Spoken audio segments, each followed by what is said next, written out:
How you doing, YouTube? Mountain Massive Beer Reviews. Back to get another review. It's fucking dessert time. It's late, but it's still dessert time. Or at least dessert beer time in the form of Mikkeller or Mikkeller. I don't know what you guys want to call it, but I'm going to call it Mikkeller, but don't bitch at me in case you want to hear Mikkeller. In the form of their Beer Geek Vanilla Maple Shake. It's been a very long time since I've had a Mikkeller beer. It's been a very long time since I've had one of their Beer Geek beers. But this is actually not forced upon me, but I was a bottle shop up in Binghamton, New York, Sam the Beer Man, and one of the gentlemen there was like, dude, I was really impressed by this beer. He's like, if you're looking for something, I would pick this up. So, yeah. When people who know what they're talking about tell you this beer might be pretty fucking fantastic, you pick that shit up. So thank you very much, guys, for kind of leaning this one into me. Let's see what she's got. As far as what it says on this beer, Mikkeller Beer Geek Vanilla Maple Shake. Oatmeal Stout brewed with coffee, vanilla, and maple syrup. Fucking maple syrup. 13% alcohol by volume.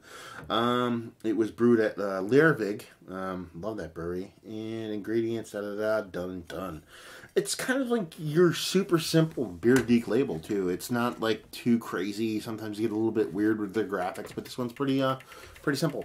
As far as dating goes, we have on the cap here 7/21/27. So I'm assuming they're giving it a 10-year Best By date, so that means this is brewed in July. So we're just about into December now. So you're looking at like August, September, October, November. Almost 5 months old. Should be getting into its stride right now. So, okay. Not a big hiss on that sucker, so it might be carbonation issues. We'll see. Give it a... Oh, yeah, there's not a ton of carbonation in there. I mean, there's a little bit going on. Nothing too crazy, though. But, you know, it's a big, huge 13% stout made with a whole bunch of bits and pieces of sweetness. What are we expecting? Ended up with a really beautiful fucking head on it, though. I mean, look at that shit. That is fantastic. That is just right where I want my coffee to look like color. It's crazy. It almost looks like outer space to head in here. Because you have this infinite creaminess, super tight compact bubbles, and these kind of straggler bubbles that are kind of super dark, kind of look like black holes kind of floating around. It looks like super creepy and beautiful head at the same time. And she'd be dark. She's the 13% Beer Geek beer. She's dark. Get a nose on her. Diabetes. Okay, well, have you ever seen a movie Super Troopers? And they're in a diner and they're chugging maple syrup. It's kind of like that, but with your nose. Just gigantic, huge, big, robust, whatever kind of other adjectives you want to sprinkle in there. That means gigantic maple syrup. Good God, that's maple syrup. There is vanilla kind of floating around in there somewhere. And I'm getting a soft bittering. I assume that's from a roasted malt, but maple syrup. It's maple syrup. Jesus Christ. Yeah, good God. I don't have pancakes, so I got to drink it. Cheers.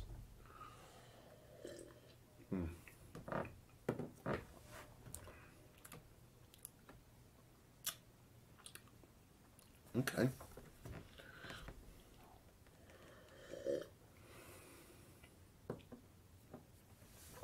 That's a tasty beer.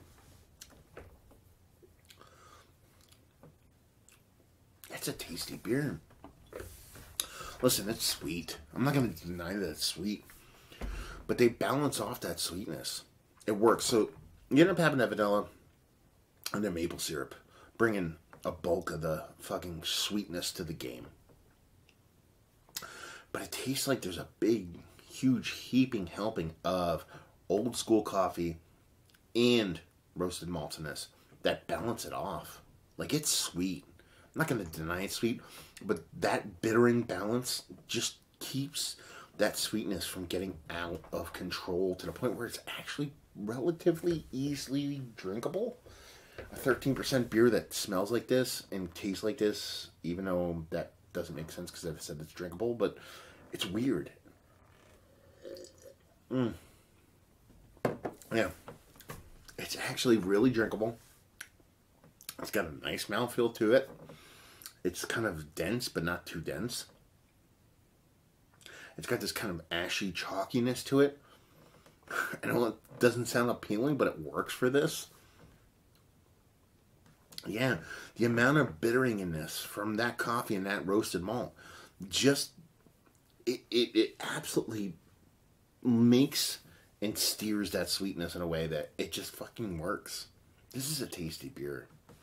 I'm thank you guys.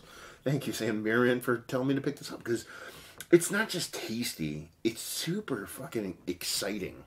And exciting beer is fun. Yeah, it's a fun beer.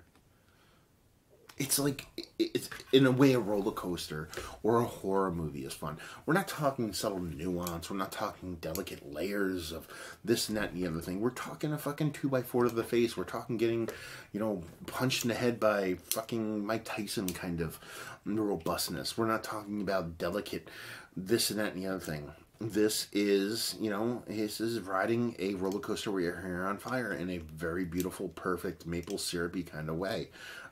Yeah, it's fun. It's not, it's a weird kind of balance to it, because the balance is the balance of chaos. It's like everything is, everything's down to 11. But since everything's down to 11, everything's at 11, and that makes sense balance-wise.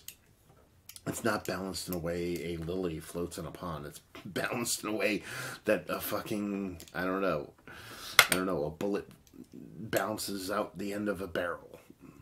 I'm losing you in the analogies here. I'm losing myself in the analogies. But yeah, the maple syrup wins the day here. The vanilla is kind of decently behind that. But the kind of bitterness, I don't know if it's from the roasted malt. I think it is, but I think I'm also getting it from the coffee. Balance everything out. If I'm going to go on a scale of 1 to 4, as far as what's what, I'd probably go maple syrup, roasted malt, coffee, vanilla. That's kind of where it lands for me, but it works. And it works in a very delicious, tasty way. And then it ends up in this kind of weird, kind of powdery kind of thing in my mouth, the ashy thing I talked about, that adds a dimension to it. It's like a mouthfeel inside a mouthfeel. Okay, I'm losing myself now at this point. So let's talk about it. It's one of the better Imperial, adjunct laden, let's go that way, Imperial Stouts I've had as of late. It's in the conversation, if not up there in number 1. I just dig it. It's fun. The kind of weird play it's doing with my brain as far as how sweet it is, but it's not actually that sweet. I just dig it. Value and availability, $9 a bottle. That's kind of, what these beers go for, so whatever. Availability, only seen it in one place. Might see it other places, and leave you with, if you like what we like this. If you like impactful beers, big beers, pastry stouts, robust beers, just big, huge, gigantic stouty McStoutiness, and last but not least, if you like maple syrup, because it has all that in spades, and if you enjoy those kind of beers, you'll definitely enjoy this one. There you go. Another review in the books. Hopefully you guys enjoyed it. If you did, didn't, anywhere in between, down there, words and stuff and things. Facebook, Twitter, Instagram, and Tapped. All 4 of those places, guess what? You find this guy. Acid Beers. Plug them in the internet. Find me, say hi. I will respond. And hopefully you guys enjoyed our review. Hopefully enjoying some breakfast and pancakes and maple syrup right now. And if you see shenanigans again, I'll pistol whip you. Cheers.